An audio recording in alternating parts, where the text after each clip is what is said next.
children of Greyfield Orphanage were known for their silence, a deep, unsettling quiet that hung over the grounds like a permanent shroud.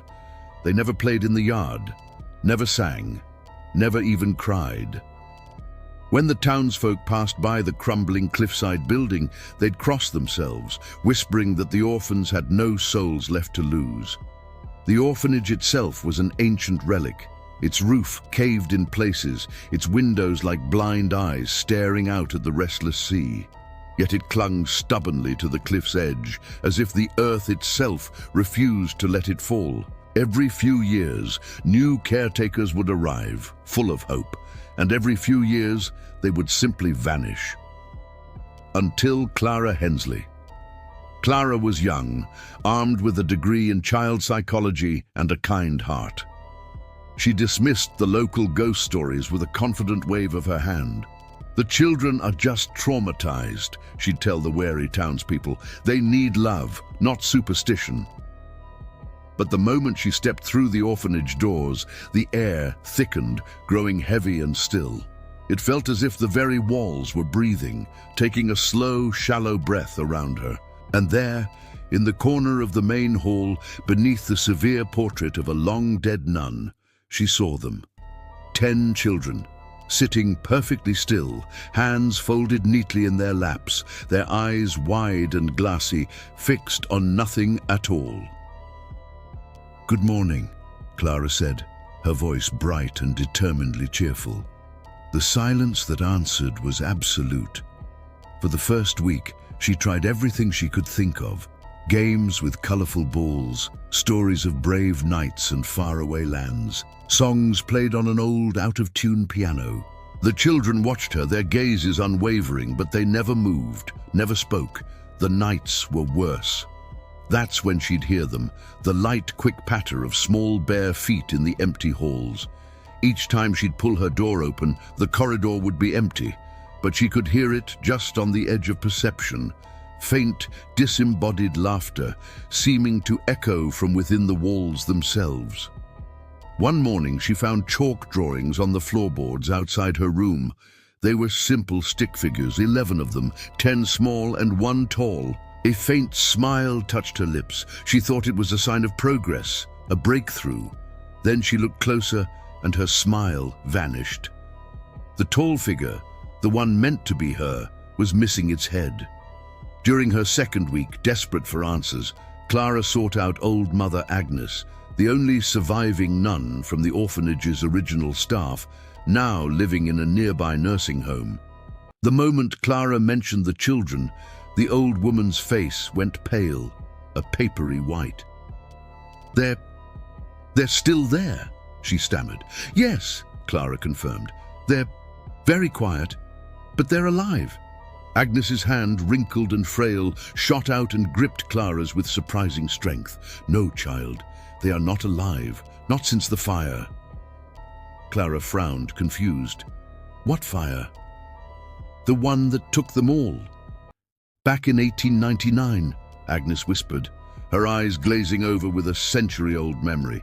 "They were trapped in the East Wing. We could hear their screams, until the roof fell in." The old nun's body trembled. The Mother Superior. She couldn't bear the guilt. She made a deal. "A deal?" Clara asked, a cold knot tightening in her stomach. Agnes leaned closer, her voice a horrified hiss. She prayed for their voices back, begged any power that would listen, just to hear them laugh one more time. But when they returned, they were empty, hollow. They only speak when they want something. Shaken, but still clinging to her rational mind, Clara left the nursing home, telling herself it was just the rambling of a very old woman. That night she woke to the sound of humming, a soft, childlike melody seeming to come from right beside her bed. Her heart hammered against her ribs. "Who's there?" she called out into the oppressive darkness. The humming stopped instantly. Then a tiny voice, no louder than a sigh, whispered from the shadows, "We're so hungry." The air in the room turned icy cold. Clara's trembling hands fumbled for the lamp on her nightstand. When the light finally flooded the room, it was empty. But there, on the wall beside her bed, were 10 small handprints, drawn in black soot. And next to them, one larger handprint, a perfect match for her own. The next morning, she stormed into the main hall where the children sat in their usual, unnerving silence. "Did one of you come into my room last night?" she demanded, her voice shaking with a mixture of fear and anger. They just stared at her with those blank, empty eyes. Finally, one of them, a little girl with tangled golden hair, spoke for the very first time. Her voice wasn't human, it was hollow, like the sound of wind whistling through a tunnel. "You let us in." A chill crawled up Clara's spine, cold as a grave. "What do you mean I let you in?" "You left your door open," the girl said, a slight, unreadable tilt to her head. "That means you said yes." "Yes to what?" Clara whispered, her breath catching in her throat. And then it happened. All 10 of them smiled. Not a child's happy grin, but a slow, synchronized, predatory smile that didn't reach their eyes. To sharing. That evening, Clara locked her bedroom door, shoved a heavy wooden chair against it for good measure, and sat huddled by the small fireplace, trembling. She caught her reflection in the dark window pane. Her face was pale, her eyes looked haunted, darker, and then she saw it. Faintly, behind her own reflection, 10 small shapes were standing silently in the corner of the room. She spun around, her heart leaping into her throat. There was nothing there. The old clock in the hall struck midnight. As if on cue, the fire in the hearth dimmed to a weak glow, and from beneath the floorboards, a new sound began. Scratching. A desperate, frantic scratching, like fingernails on dry wood. A chorus of whispers rose from the floor. "Let us out!" Backing away, she whispered to the empty room. "Out from where?" A giggle echoed from below, thin and chilling. "From under." At dawn, fueled by a terrifying resolve, Clara pried up one of the floorboards. The smell hit her first, an acrid mix of rot and old soot. Beneath the joists, the ground was blackened and charred, and resting in the dirt, she found it. A small, perfectly clean child's skull, its jaw still clutching a tattered, burnt piece of ribbon. She scrambled back, a scream caught in her throat. When she looked up, all 10 children were standing in a circle around her, their eyes glowing with a faint internal light in the dim morning. "Do you understand now?" the blonde girl asked, her hollow voice soft. "You're ghosts," Clara stammered, scrambling away from the open floor. "You're all—" "No," the girl interrupted calmly. "We're what's left." They began to move toward her, a slow, deliberate procession. Their shadows stretched and warped unnaturally across the walls, becoming long and distorted. "We gave up our breath to stay," another child whispered, "but something had to fill the emptiness." Clara's voice broke. What did you fill it with?" They all smiled that terrible smile again, wider this time. "Yours." She ran. She fled down the hall, burst through the doors, and sprinted across the courtyard into the woods, not daring to look back. But she could feel it. The orphanage was burning. Flames erupted from the windows, consuming the ancient structure, even though she'd lit no fire. When she finally risked a glance over her shoulder, she saw them. The 10 children, standing amidst the inferno, completely unharmed, waving a slow, synchronized goodbye. A week later, the townsfolk found Clara wandering near the cliffs, barefoot and dazed. She couldn't remember her name. She didn't know how she'd gotten there, but when they tried to take her back to the city, she refused to go. "I have to watch them," she'd whisper to no one in particular. "They'll get lonely." Now, at sunset, she stands at the edge of the cliff, a silent guardian watching the blackened ruins below. If you listen closely, on the wind that blows in from the sea, you can sometimes hear the faint sound of children laughing, echoing up through the mist. As the sun disappears below the horizon, 10 small, shadowy figures appear beside her, taking her hands in theirs. Their silhouettes stretch and merge with hers, blending together into one tall shadow, with 10 small voices whispering from deep within. Travelers passing through Greyfield say the ruins of the orphanage are still there, untouched by the years since the fire. Sometimes they say you can see children waving from the empty window frames, and they'll warn you, whatever you do, don't wave back, because if you do, you'll start to dream of them. And one night, you'll wake up to find 10 small, sooty handprints on your bedroom wall, and right next to them, one larger print, a perfect chilling match for your own.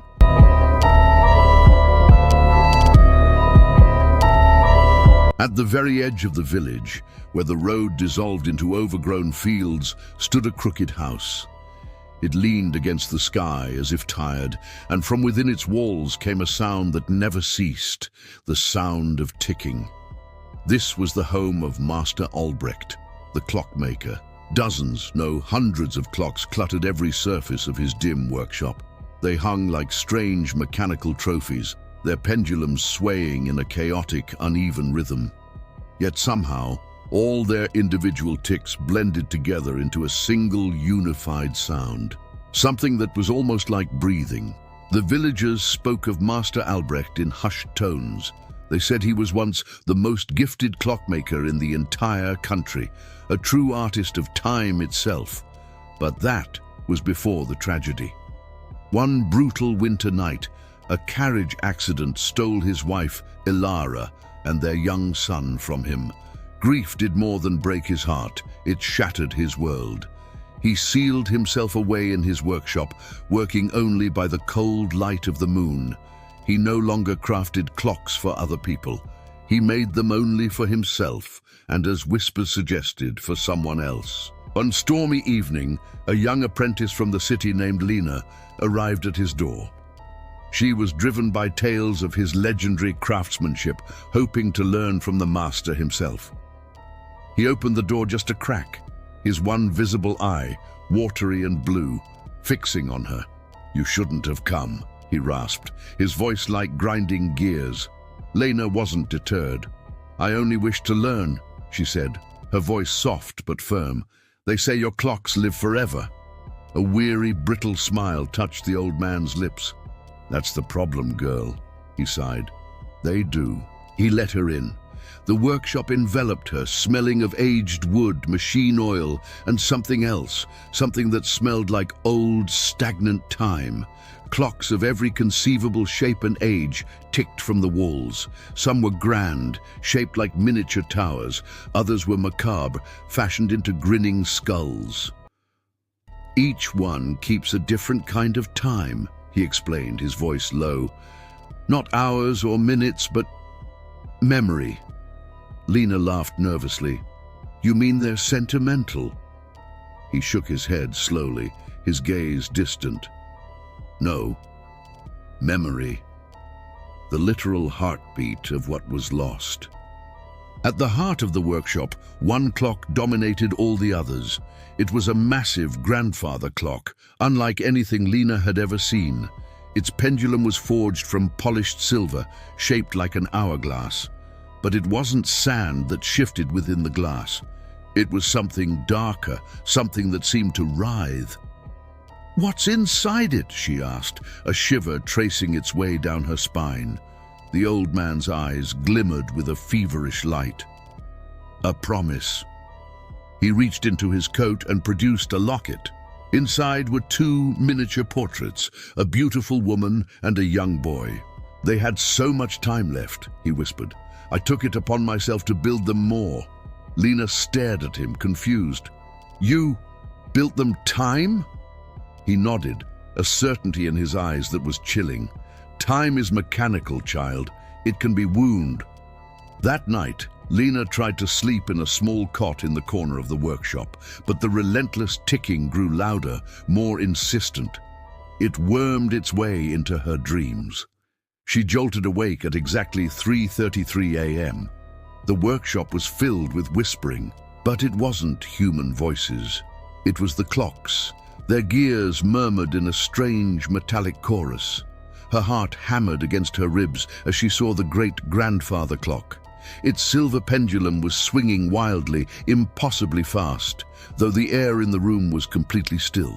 And then she heard it, a faint, heartbreaking sound overlaying the ticking.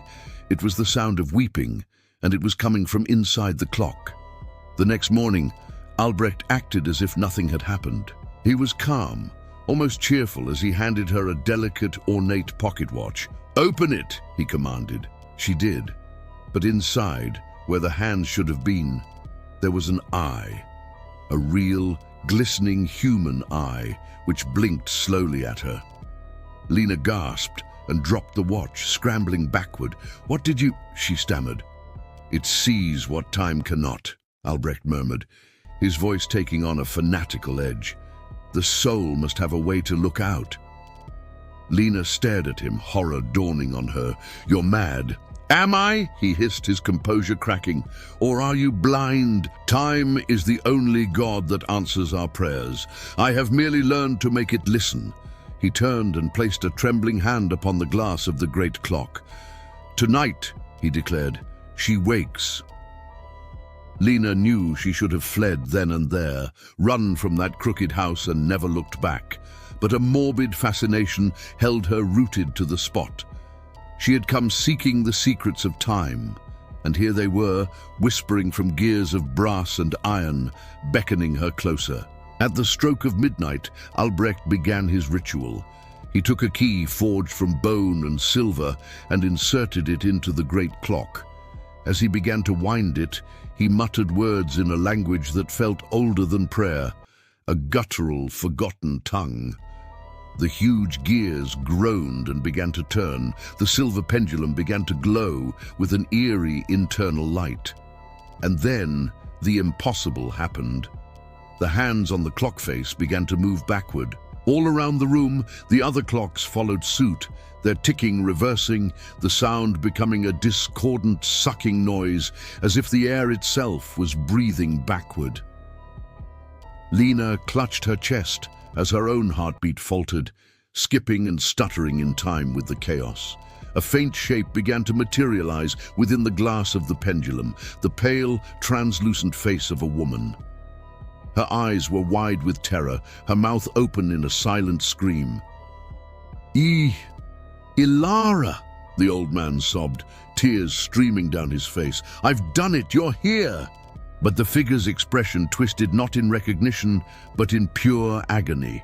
Her scream suddenly found its voice, a sound that shattered the very glass of the pendulum, sending sharp splinters flying into Albrecht's face. From the broken clock, a black mist poured forth, a writhing mass of shadow and despair. The other clocks began to chime wildly, not in unison, but in a cacophony of panicked, clashing bells. Lena turned to run, but the door was gone. The workshop seemed to stretch into an impossible, endless hall of ticking horrors. The clocks pulsed with a malevolent red light, each one seeming to bleed time itself onto the floor. The shadows coalesced, taking on two distinct forms, a woman and a child, their eyes hollow pits of sorrow. They glided toward Albrecht. "Why did you keep us here?" the woman's voice whispered, a sound like autumn leaves skittering across a gravestone. "Why won't you let us rest?" Albrecht fell to his knees, his face a mask of disbelief and pain. I wanted to save you," he cried out. The boy reached out a small, trembling, translucent hand. "You trapped us, Father."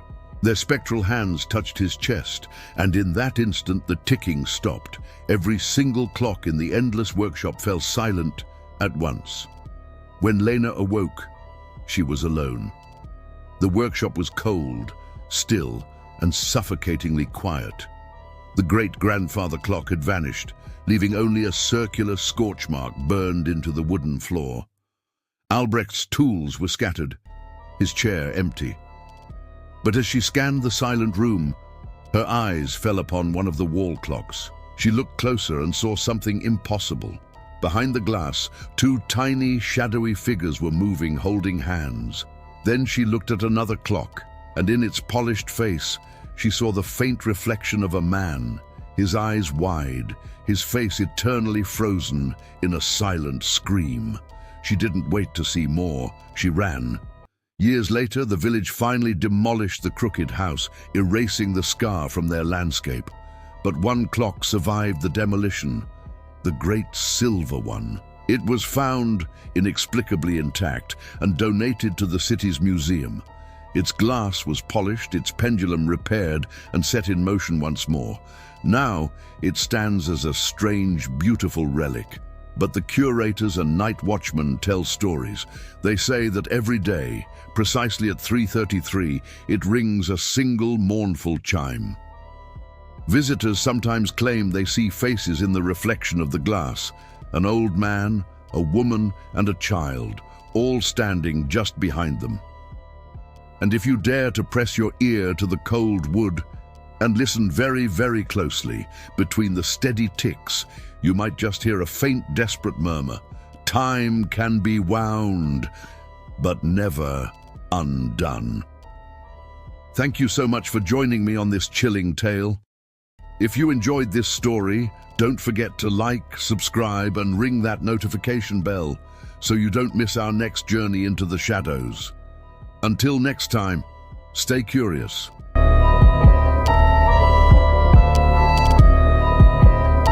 In the dust-choked attic of the abandoned St. Clair Academy of Fine Arts, a single painting remained nailed to the wall. For 60 years, it had waited. The school closed after a fire gutted the West Wing, taking several students and a professor with it. The survivors fled and never returned, but the painting survived, and it watched. When Evelyn Cross, a young art restorer, first laid eyes on it, she was completely captivated. The city had hired her to salvage any valuable artifacts before the old academy was demolished. The air was thick with the ghosts of the past. The roof sagged under the weight of time, but the portrait, even under layers of grime, it pulled her in. It depicted a young woman in a stunning crimson gown, seated by a window. Outside, a pale, burning sky stretched to the horizon. Her skin was flawless, almost translucent, but her eyes shimmered as if wet, so real they seemed to breathe. In the bottom corner, nearly lost to soot, a name was scratched into the frame. A. Lysander, 1903. Evelyn had never heard of the artist. She began to clean the first few inches of the canvas, and that's when she noticed it. The colors hadn't faded at all. In fact, the red of the gown burned brighter than fresh paint, and the gold in the background seemed to emit its own soft light. By the time dusk fell, the entire attic was filled with a faint, impossible glow. She stepped back, her own eyes wide. "That's impossible," she whispered. Her phone camera couldn't capture it. The glow simply didn't appear in photos. But when she looked directly at the painting, the light pulsed, gentle and rhythmic, like a heartbeat, and then her blood ran cold. The woman's expression had changed, just slightly. The lips, once neutral, now curved in a faint, knowing smile. Evelyn packed her things in a rush, a strange unease settling over her. She locked the heavy attic door behind her, the sound echoing in the empty building. But when she returned the next morning, the lock was broken, hanging uselessly from its clasp. Inside, her equipment was scattered across the floor, and the painting had shifted on the wall. Someone or something had turned it to face the window. The woman's smile was broader now, and the painted light was stronger, illuminating the swirling dust motes like sunlight through stained glass. Hesitantly, Evelyn reached out and touched the canvas. It was warm. That night, sleep offered no escape. Every time she closed her eyes, she saw the portrait. But she didn't just see the woman's face anymore. She saw the window behind her. And there was something new beyond it, something vast and burning. She woke up drenched in sweat, her own bedroom filled with a faint pulsing glow. The painting was miles away, still hanging in the academy. But on her wall, the same golden light throbbed beneath the plaster. slowly forming the faint, unmistakable outline of a frame. On the third day, Evelyn knew she couldn't face it alone. She brought her mentor, Professor Merrin, to the academy. The old man's face grew grim the moment he stepped into the attic. "Evelyn, you shouldn't be up here." "Why not?" she asked, her voice filled with a strange mix of fear and awe. "It's beautiful. It's alive." He ignored her, moving closer to examine the painting. His face tightened. "This isn't pigment," he muttered, tracing the edges with his finger. "It's scorched." As if the image was burned directly into the fabric, he ran a hand over the crimson gown, then recoiled as if stung. "It's hot," Evelyn's voice trembled. "It reacts when I look at it. It's like it knows I'm here." Professor Merrin turned, his eyes grave and full of warning. "Then stop looking." But she couldn't. She didn't stop. Each evening, she returned to the attic alone, drawn by an invisible string. The woman in the portrait grew bolder. Her painted hair would seem to shift in a non-existent breeze. Her gaze would follow Evelyn across the room. Once, as Evelyn leaned in close, she saw her own reflection in the painted eyes. But in the reflection, the attic behind her wasn't bathed in moonlight. It was on fire with sunlight. And in that terrifying, reflected world, the painted woman whispered, her voice a rustle of dry leaves in Evelyn's mind. "You can come in if you wish." Evelyn stumbled backward, her heart hammering against her ribs. "What are you?" The portrait only smiled, the expression now holding a chilling sense of triumph. "I'm what he painted when the sun refused to die." The name from the frame echoed in her memory. A. Lysander. Frantically, she dug through old city records until she found it. A brittle newspaper clipping from 1904. Local painter Adrian Lysander missing, known for his obsession with capturing light. Last seen during the great solar eclipse of 1903, his studio burned to ash, save for one unfinished canvas. Her breath caught in her throat. The academy had been his studio. The unfinished canvas. It had to be the portrait. The next night, she returned. She knew she shouldn't, but the pull was too strong. The painting was brighter than ever, the entire attic shimmering in a golden light that rippled like heat waves off summer asphalt.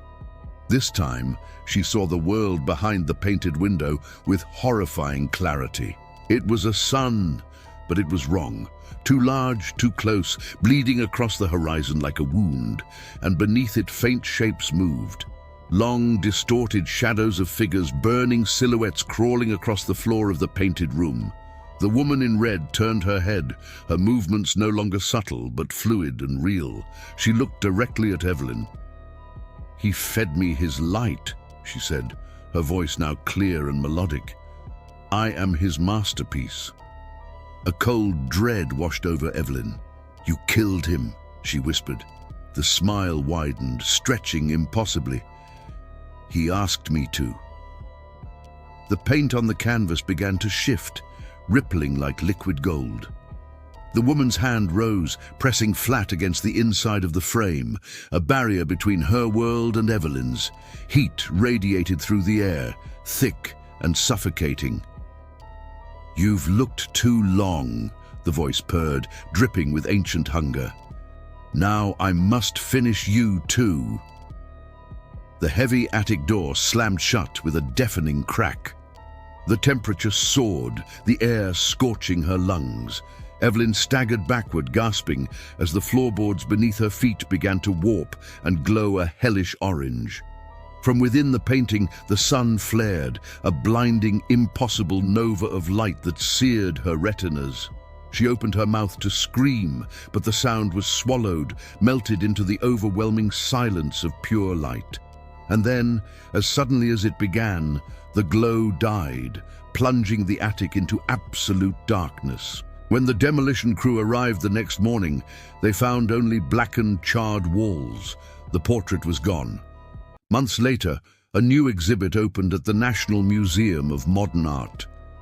A mysterious piece had been anonymously donated by a private collector. Critics marveled at its lifelike quality, its uncanny glow. It was a portrait of a young woman in a crimson gown, titled E-Cross 2023. One visitor swore he saw the painted woman blink. Another said the light in the background looked exactly like the sun during an eclipse. At closing time, after the crowds left and the main lights went out, a faint warmth lingered in the room. The staff joked that the painting still had daylight trapped inside. But the night guards refused to walk past it after midnight. They said if you stared at it long enough, the painted woman's mouth would begin to move. She would whisper something no one could quite make out. Except for one guard, who quit without explanation. He claimed he heard her perfectly. He claimed she had said, "The sun tastes sweet." Thank you for watching. If you enjoyed this story, don't forget to like, subscribe, and hit that notification bell for more tales from the shadows. See you next time.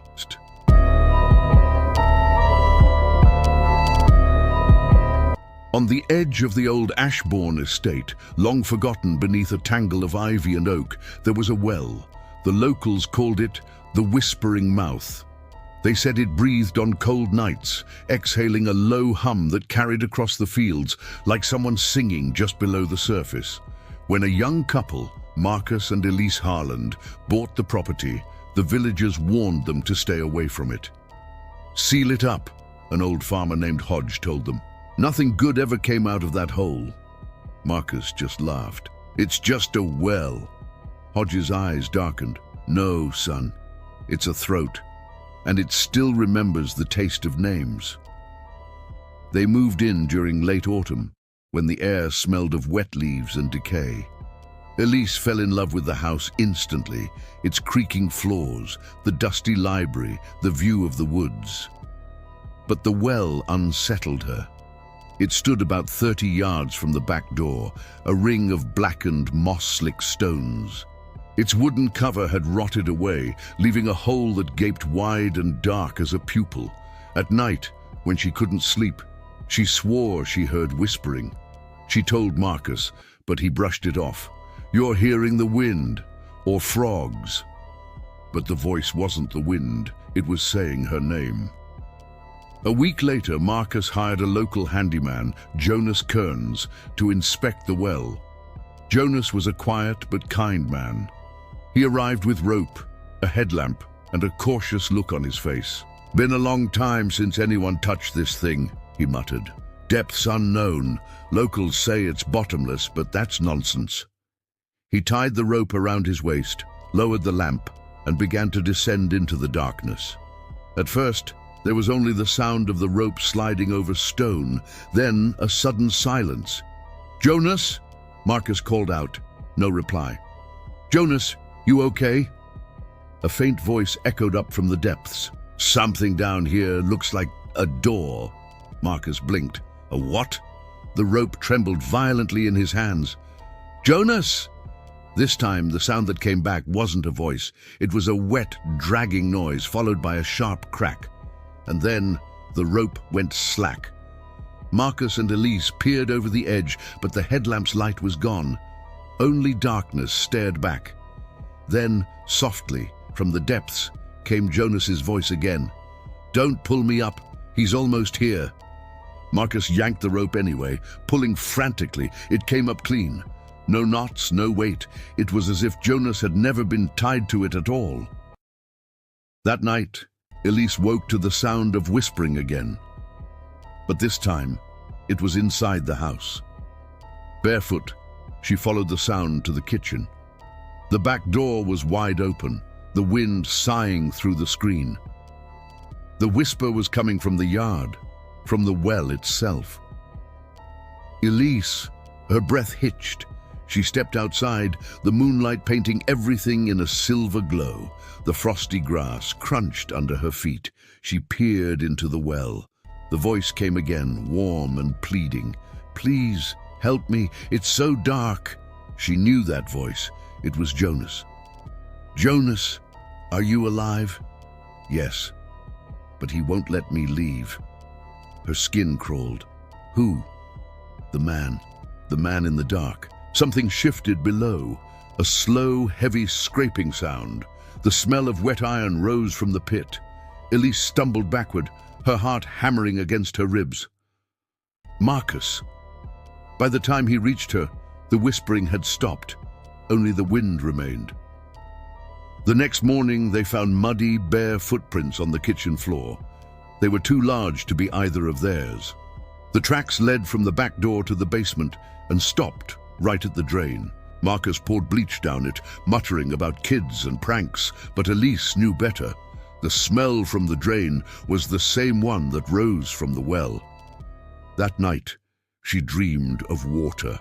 Endless, black, heavy water, pressing against her lungs. In the dream, something held her wrists. A man's face, pale and eyeless, hovered above her. When she woke up, her wrists were bruised. Days passed. The whisper grew louder, sometimes shifting into two voices. One was Jonas, weak and pleading. The other was deeper, slow, patient and hungry. Marcus grew irritable and sleepless. "This is nonsense," he finally snapped. "I'm going to end it." He went outside with a can of gasoline. "Elise," he shouted, "we're sealing this damn thing tonight." But before he could pour the gasoline, a faint glimmer deep inside the well caught his eye, like a single candle burning in the dark. He leaned in for a closer look. A reflection stared back at him. It was his own face, but it was wrong. The reflection was smiling, while he was not. "Marcus!" Elise screamed as he climbed onto the stone edge of the well. "I just need to see—" His voice cut off as he fell into the darkness. Elise screamed until her throat was raw. The rope lay coiled beside the well, useless. She ran to town, dragging old Hodge from his porch. He came with her, his eyes grim. "Told you to stay away from it," he said. He knelt beside the well and began muttering a prayer, or maybe a curse. The wind picked up, whirling around them. Then the voice came again, clear and cruel. "You took him from me once, old man." Hodge went pale. "You shouldn't have woken it," he whispered to Elise. "What is it?" she cried, grabbing his arm. He looked at her with pure sorrow. "They say a miner dug too deep here a century ago, found a cave full of bones, and a mirror made of black water. He drowned in it, but his shadow didn't. It stayed, it fed, it grew." A sound like bubbling laughter echoed up from the well. "He's with me now," the voice said. Elise fell to her knees. "Marcus, please!" From the darkness she heard his voice. "Elise, jump!" Tears blurred her vision. "No!" "It's beautiful down here. No more pain. No more time." She shook her head, but the voice grew softer, pleading. "You love me, don't you?" Before she even realized it, her hand reached toward the edge. Hodge pulled her back with a snarl. "Don't listen, it's wearing his voice." But her eyes had already gone glassy. The whisper filled her ears, drowning out all thought. And then the rope beside them snapped taut. Hodge turned just in time to see the loose end vanish into the well. Elise was gone. They found her body 3 days later, floating in a nearby creek. Her skin was ice cold, her expression peaceful. Her eyes, however, were gone. In their place were smooth, black hollows filled with water that shimmered like glass. Months later, they drained the well, expecting to find bodies, but the pit went down only 12 feet before ending in solid rock. There was nothing there, but anyone who leaned close enough could still hear the faint, rhythmic sound of breathing. Today, the Ashbourne property lies abandoned. The house has collapsed and the well is hidden by vines, its stones crumbling. But if you stand there after midnight and whisper a name, any name at all, the darkness will whisper it back. And if you listen long enough, you'll hear him, the man in the well, still waiting, still thirsty, still remembering. Thank you for joining me for this chilling tale. If you enjoyed it, don't forget to like this video, subscribe to the channel, and hit that notification bell so you never miss another story from the shadows. Stay safe out there.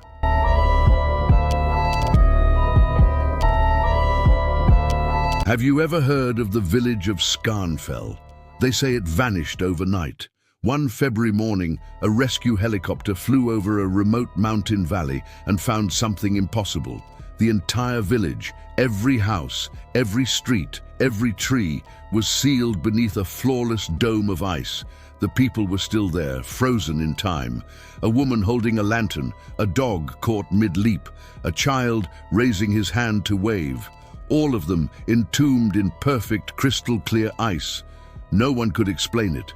There were no storms on record, no avalanches, no known chemical reaction that could cause this. A strange, intense cold radiated for miles, so potent that even the rescue team's breath crystallized the moment it left their lips. The world's leading experts were baffled. Dr. Ruth Mallory, a brilliant glaciologist, was chosen to lead the first scientific expedition. She was a skeptic by nature, but even she couldn't hide her excitement. Speaking into her recorder, she theorized, some kind of flash freeze event, maybe a methane eruption, but that doesn't explain the precision, the artistry of the ice. The helicopter dropped her team half a mile from the village. The air was unnaturally still, as if the wind itself was afraid to get too close. As they walked, the first ice structures came into view, looming like monuments. They were as clear as crystal and harder than diamond. Through the wall of a cottage, they saw a family gathered around a dinner table, their hands joined in prayer. The food on their plates glistened like jewels, and their faces were strangely peaceful, almost reverent. It's like they knew it was coming, one of Ruth's assistants whispered, his voice trembling. Ruth placed a gloved hand on the frozen wall. She felt a faint hum vibrating through the ice. Static resonance, she noted, trying to sound clinical. Maybe geothermal interference. But deep down, a cold dread told her it was something else entirely. They set up camp just outside the frozen perimeter. As dusk fell, the temperature plummeted to a staggering -50 degrees Celsius. One by one, their advanced instruments began to fail. Their satellite phones hissed with static, and sometimes, for a terrifying moment, the static would shape itself into faint, whispering voices. That night, Ruth couldn't sleep. She watched the frozen village from her tent, illuminated by the ghostly glow of the northern lights. Suddenly, she saw it. A flicker of movement inside a window. A hand twitching. She tried to dismiss it as a trick of the light, a refraction in the ice. But then the whispering started again, a soft, melodic sound that seemed to be coming from within the ice itself. The next morning, they discovered one of her team members, Lars, was gone. His footprints led directly to the village and stopped abruptly at the ice wall. There were no cracks, no signs of a struggle. His final step was just perfectly preserved, ending in a sheer wall of glass. When they peered closer, their blood ran cold. They found him inside the ice. He was frozen mid-stride, his eyes wide open, a strange half-smile on his lips, as if he had simply walked from one world into another. Ruth's heart hammered against her ribs. She reached out and touched the ice again. This time she felt something pulse back. It wasn't a vibration, it was a heartbeat. "Everyone, back to camp, now!" she screamed. But the others were mesmerized, staring at Lars. He looked so alive, so aware. For a horrifying instant, his eyes seemed to track her movements before a layer of frost clouded his pupils. Later that evening, terrified but determined, Ruth listened to the audio recordings Lars had made. Amidst the sounds of crunching snow, she heard his voice, a faint whisper. "They're singing," and then she heard it too. In the background of the recording, a sound like a distant chorus, soft and cold and unending. She grabbed her flashlight and followed the sound, which led her to the frozen church at the heart of the village. The doors were sealed under several feet of ice, but she could see through the crystalline walls. The pews were filled with the frozen congregation, all facing forward, hands clasped in prayer. The pastor stood at the altar, his arms raised. His face was tilted upward, toward the bell tower. Ruth aimed her flashlight beam higher, her breath caught in her throat. Hanging from the rafters was a mass of frozen mist, a perfect spiral, hovering like a frozen tornado. Inside this spiral, faint, ghostly figures turned slowly, as if they were swimming in their sleep. "Dear God," she whispered. A low, mournful tone vibrated through the air, like a church bell tolling underwater. The ice around her shimmered, and for a split second she saw the frozen people move, bowing their heads, whispering, praying. Then a voice echoed, not in the air, but inside her own mind.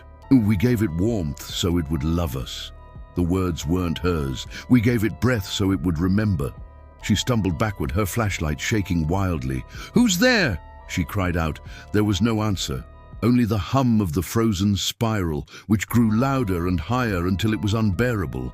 And then everything went black. When Ruth awoke, it was morning. She was alone. Her team was gone. Their tent stood empty, and their footprints all led in one direction, straight into the village. With a rising sense of horror, she looked into the ice. She could see them, her colleagues, now new statues among the old, their faces calm and serene. She fell to her knees, sobbing. The hum returned, gentle this time, like someone breathing softly beside her. "Join us," a sweet, almost kind voice whispered in her head. "The cold keeps everything." She looked into the ice and saw her own reflection, but it was smiling back at her. It wasn't her smile. It was ancient and knowing. It whispered without sound, "Warmth is brief. We keep eternity." Ruth scrambled backward, gasping, "No, I won't!" Her audio recorder fell from her pocket into the snow, its light still blinking. The last thing it ever captured was the sound of her ragged breath, then silence. And then, faintly, a soft, ethereal laughter. Weeks later, a second expedition arrived.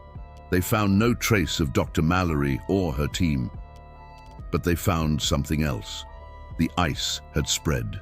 Its perimeter now stretched 2 miles farther than before, and near the center of the village, inside a frozen tent, they found her. Ruth Mallory was kneeling, smiling, with one hand pressed against the wall of a cottage. Beneath the ice, her palm rested perfectly against the tiny hand of a frozen child on the other side. The government officially declared Skarnfell a permanently restricted zone. The public explanation cited rapid permafrost expansion caused by an unknown atmospheric reaction. But classified satellite imagery showed something far more disturbing. The ice was no longer a simple dome. It was spiraling outward, forming crystalline tendrils that reached into the nearby valleys, like fingers searching for more warmth. Locals in the surrounding areas still claim that on the coldest winter nights, you can hear faint bells echoing from the mountains. They say if you follow the sound, the air grows colder than death itself. And if you get close enough to touch the ice, just once, you'll feel it breathe. Not the chill of air, but the slow, deep exhale of something dreaming inside, something that is no longer sleeping. Skarnfell is still there, perfectly preserved, perfectly silent. A place without decay, without time, just the faint pulse beneath the glass and the frozen smiles of those who thought they'd found peace. The village didn't vanish, it was chosen. And now it's waking up. Soon it will choose again. Thanks for watching. If you enjoy mysteries that linger in the dark, don't forget to like, subscribe, and hit that notification bell. We have many more stories to share from the shadows. Stay curious and stay safe.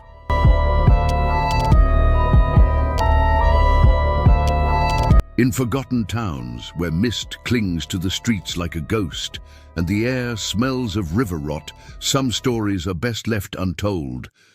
But tonight, we're going to tell one. This is the story of Lydia Crane, a 12-year-old girl who could draw things that should not exist. Lydia lived at the edge of the marshlands, a quiet, pale, and strange child. The neighbors whispered she was touched by spirits. a phrase laced with both fear and pity.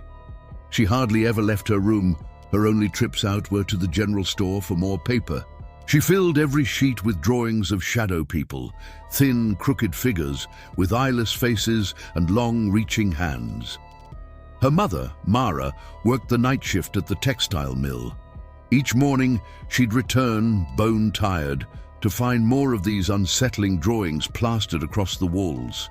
At first, she ripped them down, but Lydia, silent and determined, would always replace them by evening. One day, Mara found her daughter hunched over a sketchpad. "They're my friends," Lydia said, her voice barely a whisper, not even looking up. Mara laughed, a nervous, hollow sound. "Honey, you need real friends."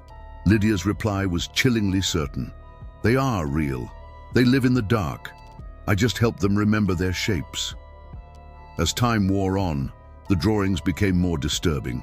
Simple charcoal figures morphed into nightmarish scenes.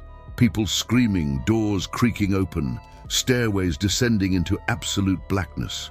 There were moments in the corner of your eye you'd swear the shadows on the paper moved.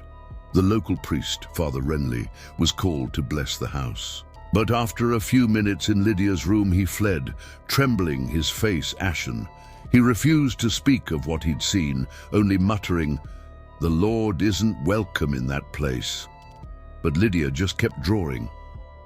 One night, Mara came home later than usual.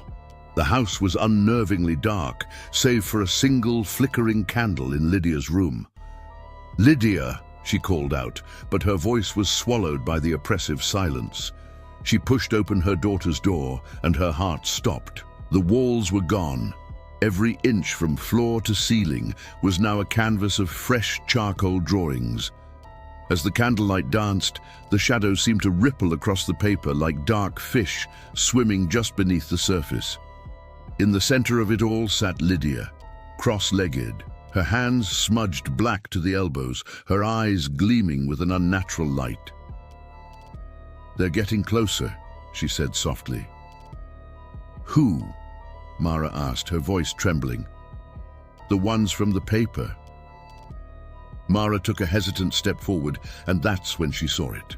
Her own shadow, cast on the wall, suddenly stretched, becoming impossibly long, detaching from her body. It moved when she stood perfectly still, its arms twitched, its head tilted at an angle that was horribly wrong. "Lydia," she whispered, pure terror in her voice. "Stop this! You're scaring me!" The girl looked up, and Mara saw tears carving clean streaks through the soot on her cheeks. "I can't stop," Lydia cried. "They get angry if I stop." The next morning, the townsfolk noticed something strange. Black, inky streaks were crawling up the windows of the crane house, like vines of smoke trapped behind the glass. No one dared to go near. A week passed. Mara's co-worker, a kind woman named Edna, grew worried. She hadn't seen Mara in days. She decided to check on them. The front door was slightly ajar. As she stepped inside, a coldness deep as a crypt enveloped her. The house was dead silent until she reached the stairs. A faint sound reached her ears, a soft, rhythmic scratching. "Lydia!" she called out, her voice echoing in the empty hall. No answer. Upstairs, the hallway wall seemed to pulse with a faint, dark life. When Edna hesitantly brushed her fingers against the surface, they came away black, as if she'd touched pure soot. She pushed open Lydia's door. The scratching sound was louder now. Lydia was there, sitting at her desk, drawing with a feverish intensity. Her eyes were unfocused, her lips moving without a sound. There was no paper left. She was drawing directly onto the floor, the walls, the ceiling, every available surface. Edna's breath caught in her throat. "Sweetheart, where's your mother?" Lydia didn't look up. Her voice was flat, detached. "She's with them now." And then Edna saw her, a faint but unmistakable outline on the wall right behind Lydia. It was Mara. Her mouth was frozen open in a silent scream, her arms stretched wide as if pleading for help. Edna stumbled backward, knocking over the candle on the desk. The flame flared, touching the charcoal-covered wall.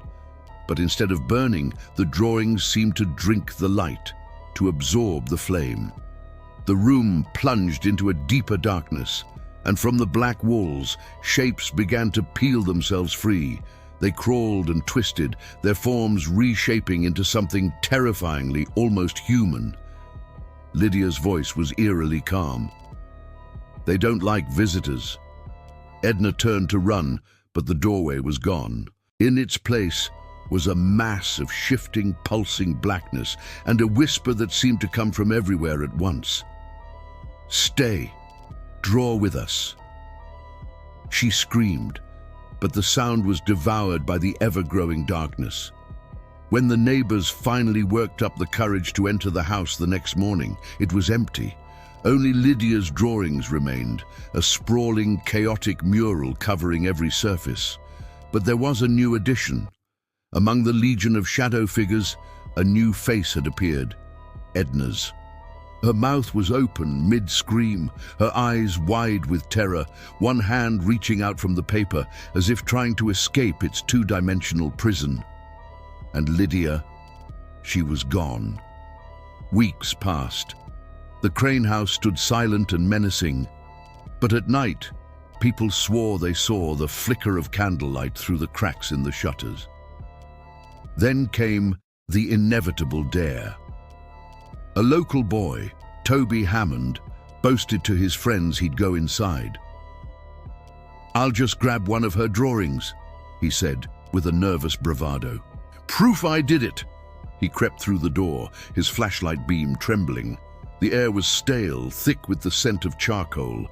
He aimed his light at the walls and froze.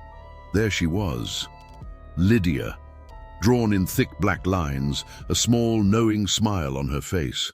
Her eyes, just pits of darkness, seemed to follow him. "Cool trick," he whispered to himself, trying to sound brave. He reached out to touch the drawing. The wall rippled under his fingertips like still water. He yanked his hand back, horrified. It was covered in soot, but that wasn't all. A thin black line now stretched from the wall to his wrist. It was moving on its own, a living mark, creeping up his arm like a dark vine. He screamed and bolted from the house, but by the time he burst back into the night air, the mark had already wrapped around his arm. It wouldn't wash off. It wouldn't fade. And that night, as he slept, he dreamt of Lydia, whispering from the shadows of his room, "Keep drawing." The next morning, Toby's parents found his room transformed. Black dancing figures covered his walls, and on his desk, scrawled in smeared charcoal, were 4 words: "You can't erase shadows." Decades have passed. The Crane house still stands at the edge of the marsh, a permanent scar on the landscape. No one goes near it. Travelers who stop too close after sunset report hearing a scratching sound, soft at first, then faster, more frantic, like an army of pencils on paper. Some nights, when the wind is just right, it carries the faint sound of a child's laughter. And on nights with a full moon, you can see them. Faint silhouettes pressed against the dusty windows, their shadowy hands dragging down the glass, desperate to be seen, desperate to be remembered. The house breathes in the dark. The drawings grow thicker because Lydia Crane is still in there. She still draws, and the shadows will never, ever let her stop. Thank you for watching this dive into the darkness with us. If you enjoyed this story, don't forget to hit that like button and subscribe for more tales from the shadows. Stay safe and check your walls.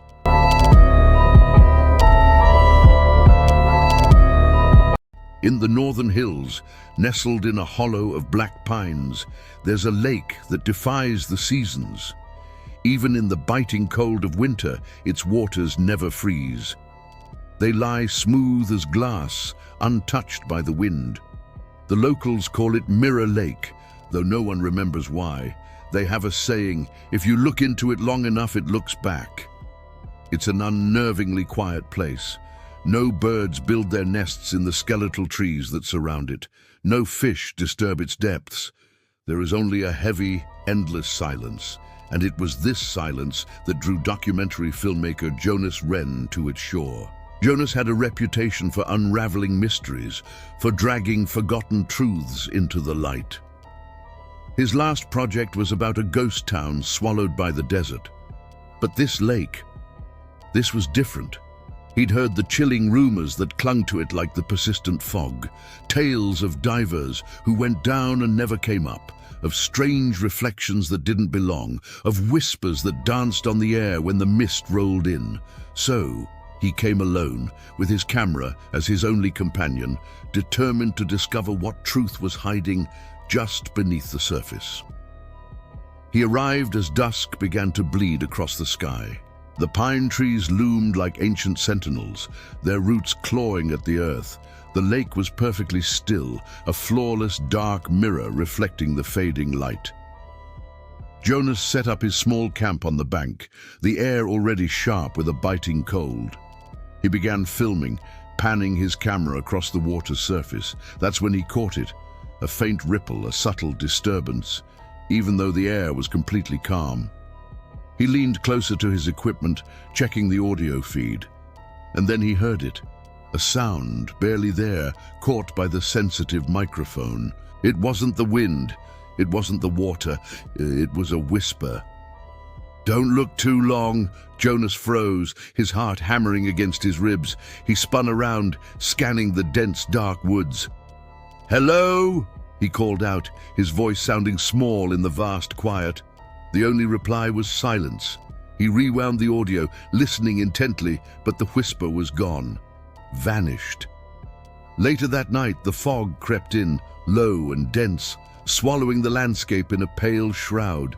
The moon hung high above, a lonely white coin in an ocean of black. Jonas, ever the filmmaker, was at the water's edge, his camera set up for long exposure shots. He peered into the dark water, studying his own reflection. He looked pale, exhausted, his eyes hollowed out by the shadows. Then, his breath hitched. Slowly, another face materialized in the water beside his own. It was a woman. Her skin was unnaturally pale, her lips blue, her eyes wide and unblinking, staring up at him from just beneath the surface. He gasped and stumbled backward, his boots slipping on the damp soil. The image rippled and dissolved into nothing. He let out a shaky, nervous laugh. "Just exhaustion," he mumbled to himself. "Just a trick of the light." But when he forced himself to look again, his blood ran cold. He saw movement deep below, shapes, not one, but dozens of them. They looked like bodies drifting lazily, suspended in the eternal darkness. The next morning, shaken but undeterred, he sought out the only person who lived anywhere near the lake, an old woman named Evelyn. Her cottage was half swallowed by moss and thyme, looking as if it had grown right out of the forest floor.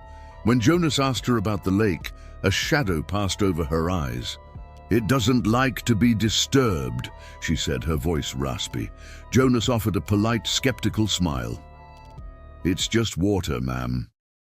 "No!" she corrected him, her gaze fixed on something far beyond him. "It's a mouth." She then recounted the forgotten history of the valley, a story of a dam that broke in 1913, unleashing a torrent that flooded the entire area, drowning the town that once stood where the lake now sat. "They say the people didn't die right away," Evelyn whispered, leaning closer, her voice dropping. "The water took them slow. It listened to their screams until it learned how to make them quiet." Jonas chuckled nervously. "So, you think the lake is haunted?" Evelyn didn't answer right away. She just stared past him into the distance. "I think it remembers." Her words clung to him. That night, sleep offered no escape. Jonas dreamed he was standing at the water's edge again, but this time when he looked down, his reflection smiled back at him, a wide, chilling grin, while his own face remained frozen in fear. Then the reflection's hand broke the surface, reaching out of the water to grab his wrist with an icy grip. He woke up with a gasp, his heart pounding. His hand was drenched and freezing cold. A faint, cloying smell of algae hung in the air of his tent. And then, from the shore, he heard it, the soft, lilting sound of someone singing. A woman's voice, beautiful and distant, carried on the night air. He had to see. He grabbed his camera and followed the sound down to the lake. The mist was thicker than ever, rolling across the surface and glowing faintly in the moonlight. And there, in the center of the water, he saw her. A figure standing as if on solid ground, a pale dress billowing around her like smoke. Her mournful song echoed across the lake. We wait beneath. Jonas raised his camera, his hands trembling so badly he could barely hold it steady. "Who are you?" he shouted. The figure slowly looked up, and Jonas felt his soul turn to ice. Her eyes were just empty, black sockets. The camera slipped from his numb fingers. He turned to run, but his feet wouldn't move. He was sinking. The mud at the shore had become a thick, cold mire, gripping his boots like a vice.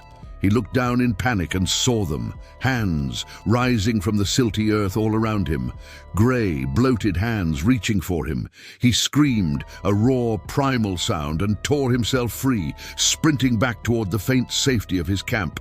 Behind him, the haunting singing continued, uninterrupted. At dawn, he found his camera, half buried in the silt where he'd dropped it, its red light blinking. It was still recording.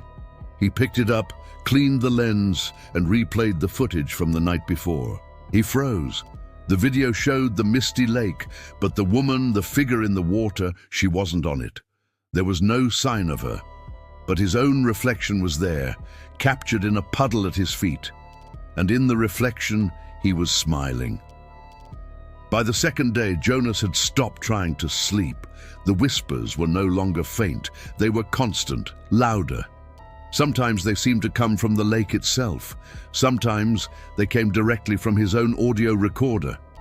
One more step. It's warmer down here. You already belong.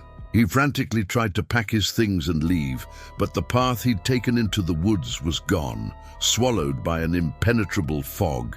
Every direction he tried, every turn he took, inevitably led him right back to the shore of the lake. He was trapped. When he finally broke and screamed into the mist, a chorus of screams screamed back at him.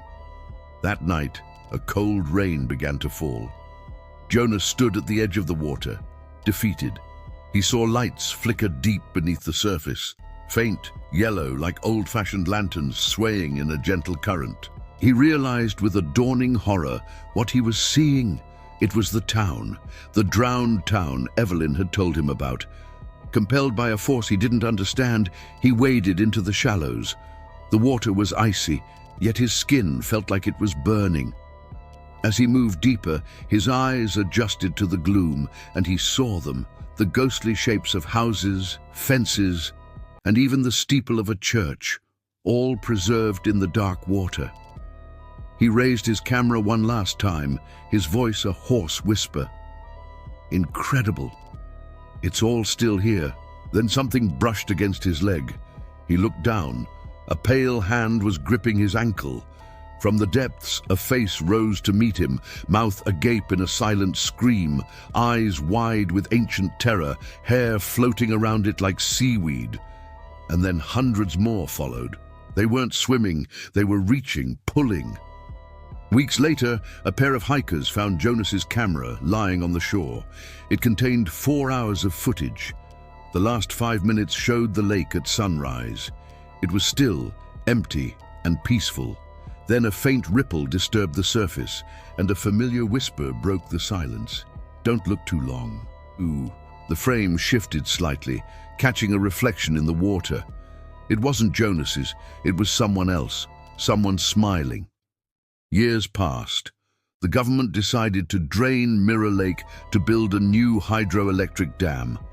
As the waters receded, they found the skeletal remains of the drowned town below, crumbling walls, rusted signs, and dozens upon dozens of human skeletons. They were all facing upward.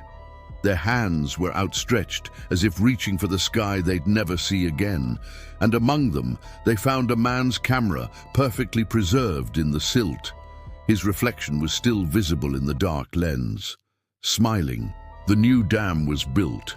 But the locals say that sometimes when the fog settles low over the new reservoir, the workers still hear singing, and they warn each other just as their parents warned them. Don't look too closely at the water's surface, because sometimes you see more than just your own reflection. You see hundreds of them, watching from below, waiting, breathing just beneath the silence. Thanks for watching. If you enjoyed this story, be sure to hit that like button and subscribe for more dives into the unknown. Stay safe out there.